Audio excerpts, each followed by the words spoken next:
Hi, my name is Alejandro Roark, and I'm the Executive Director for Hispanic Technology and Telecommunications Partnership.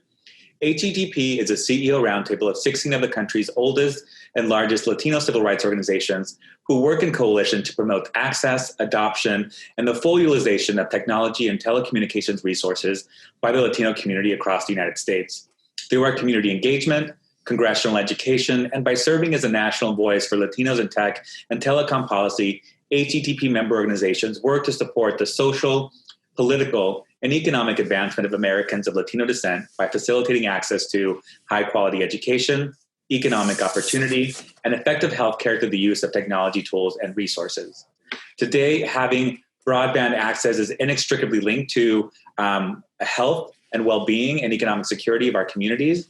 And this is especially true for the Latino community, for Black and Indigenous communities of color, and as well as for rural and low-income households or families who are experiencing economic hardships because of the coronavirus and who might face compounding obstacles to establishing and sustaining a reliable at-home broadband connection.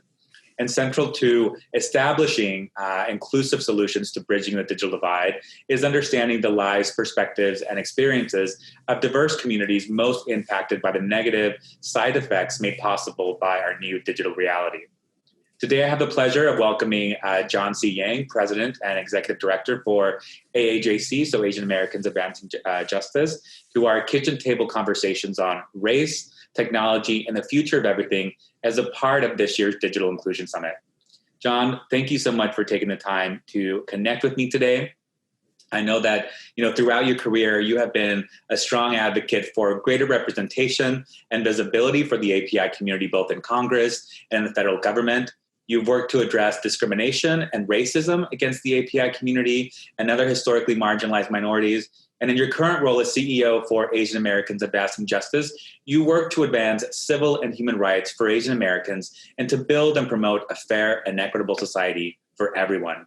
Do you mind sharing a little bit of your background and the work of the AAJC, and what are some of your kind of top priority issues?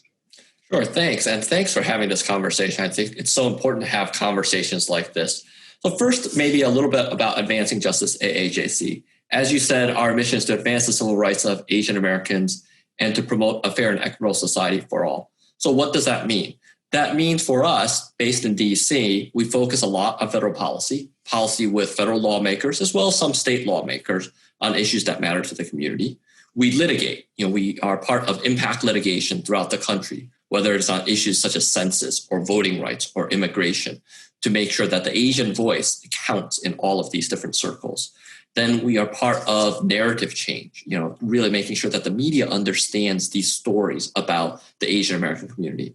Like many marginalized communities, oftentimes our stories don't get told. So it's important to make sure that happens. And then it's about what we would call community engagement, talking to our communities to make sure we understand what is important to them, what issues that they care about.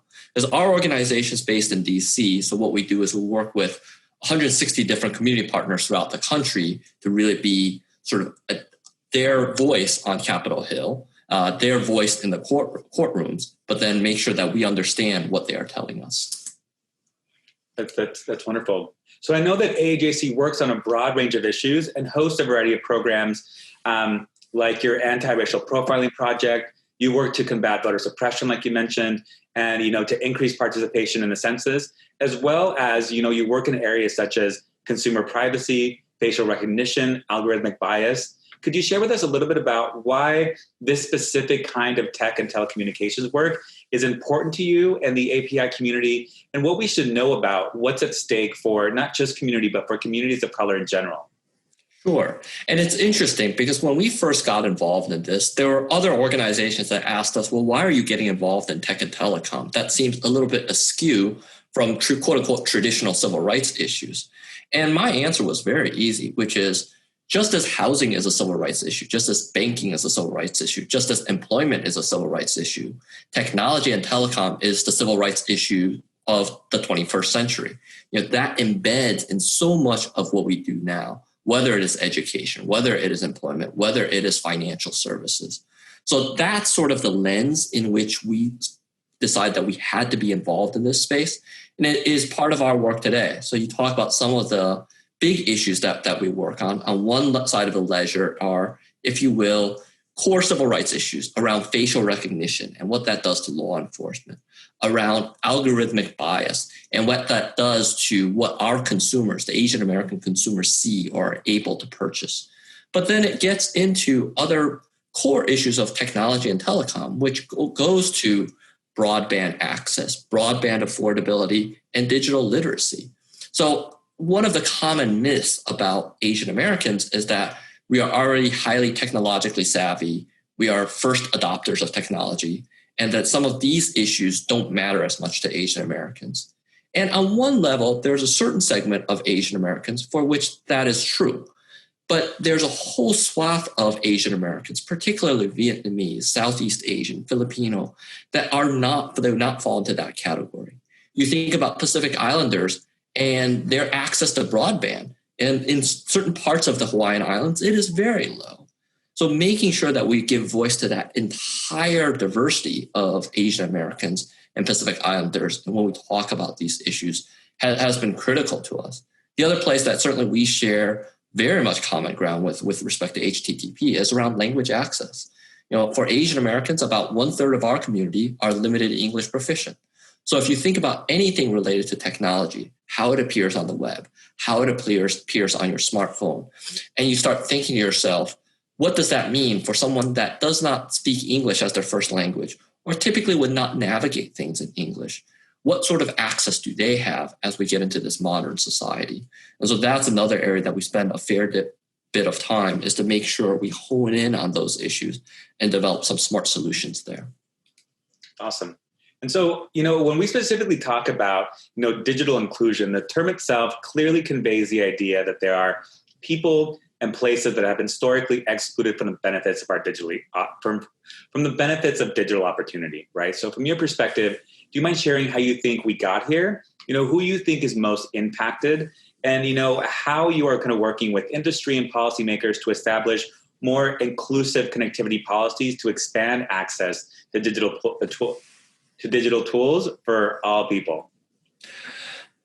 Maybe starting with how we got here. I think how we got here in some ways mirrors how we get here on some of these other issues that I talked about as well, which is sort of when you're talking about the digital age, first, the people that first get into the digital age are going to be people that have the economic means. So you have an economic divide right there. Second, especially in the United States, but as the United States has been a leading innovator in this field, most of that is conducted in English. So then you have a disconnect with respect to language accessibility. So that's how that divide starts to get created. And so when I think about inclusion, that's where first, making sure that those communities are part of that discussion. Then you think about even workforce. Right now, on one hand, for workforce, most companies on their technical side, Asian Americans are doing very well, frankly, are probably overrepresenting in the technical fields, the engineering fields, even the programming fields. But then when you get to the sales side or the management side, there's still a clear divide. So that's another place that we work with companies and corporations on, is making sure that all of the corporations reflect the entire diversity of what America is in all of their segments. And one term I talk about a lot is disaggregation of data. Is just like Asian Americans are not a monolith, just like Hispanic Americans are not a monolith. We need to understand all of these different subparts. Because it is true, again, Chinese Americans, Indian Americans, technologically speaking, are probably doing pretty well. But if we get the data on Southeast Asian Americans, Vietnamese Americans, Laotian, Hmong, then the data starts to look different. Likewise, in employment, you see the same thing. On the technical side, Asian Americans are probably doing pretty well. But even there, I would say that is overrepresentative of certain Asian populations like Indian Americans and Chinese Americans, and underrepresented with respect to others. But then if you get into management, it's a completely different question as well. So thinking through all of these different nuances is what's important when we engage with whether it is corporations, lawmakers, policymakers.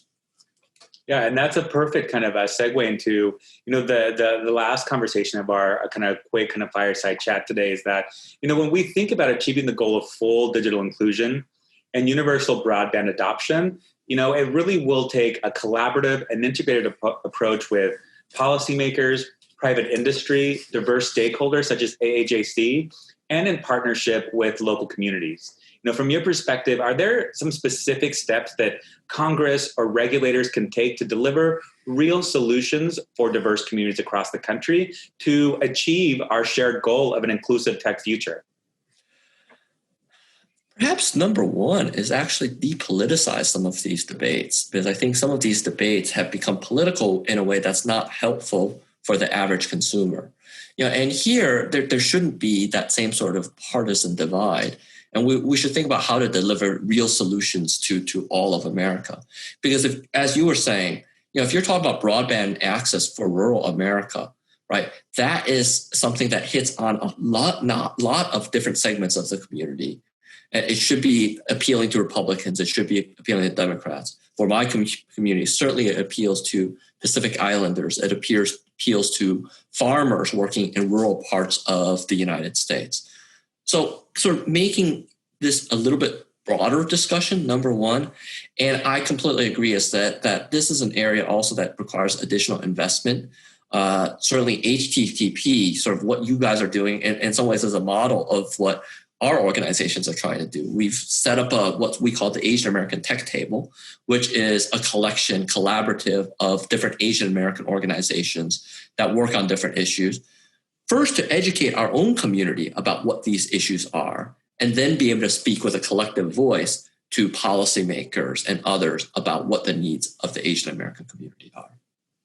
That is very well said. And I just want to say thank you again for your time and for a great conversation. I think you raised really important points about, what inclusion to the AAPI community looks like, and oftentimes that's the language that these technologies are developed in, how they're rolled out, education about safety online, about digital literacy. Those are all things that impact, our community's ability to tap into the digital opportunity made possible by having a digital connection. So thank you again, John, and thank you to everyone that's joining us from home.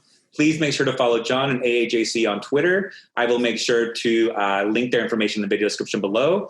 And please also follow HTTP on our social channels at HTTP Policy to be the first to hear about our upcoming conversations presented as a part of our Digital Inclusion Summit. So until then, please tune into the conversation, speak out, and stay connected because the future needs our help. Thank you very much.